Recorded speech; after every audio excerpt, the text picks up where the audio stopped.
అమర్ హెలికాప్టర్లో ఉన్నాడని నిజం తెలుసుకున్న తీవ్రవాదులు రే వాణ్ణి షూట్ చేసేయండ్రా, కింది నుండి షూట్ చేయండి అని బాస్ గట్టిగా అరుస్తూ ఉంటాడు.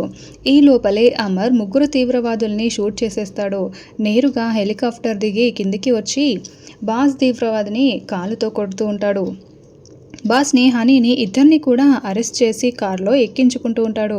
రే అమరేంద్ర, నువ్వు నన్ను పట్టుకొని ఉండొచ్చు, కానీ నీ ఫ్యామిలీ ఇంకా రిస్క్లోనే ఉంది, నీ ఫ్యామిలీ చచ్చిపోతుందిరా అని బాస్ తీవ్రవాది వార్నింగ్ ఇస్తూ ఉండడంతో అమర్ చాలా షాకింగ్గా వింటూ ఉంటాడు. అవును అమర్, నీ ఫ్యామిలీ వస్తున్న బస్సులో వాడు స్పీడ్ బాంబ్ పెట్టాడు.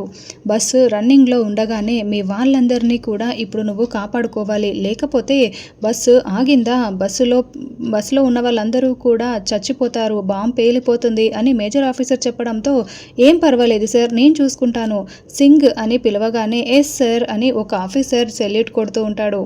కమ్ విత్ మీ అంటూ పిలవడంతో ఇక అతను హెలికాప్టర్ డ్రైవ్ చేసుకుంటూ ఉంటే అమర్ పక్కనే కూర్చొని బాగీ వాళ్ళు ఉన్న బస్ దగ్గరికి వెళ్తూ ఉంటాడు. ఇక రాథోడ్ బాగీ ఇద్దరు కూడా ఒకరికి ఒకరు కట్లు విప్పుకొని ఉంటారు. మనోహరి, నువ్వు పక్కకు వచ్చేసే, నేను డ్రైవ్ చేస్తాను అని బాగీ డ్రైవ్ చేస్తూ ఉంటుంది. అలా స్పీడ్ ఏమాత్రం తగ్గకుండా బాగీ ధైర్యంగా బస్ని డ్రైవ్ చేస్తూ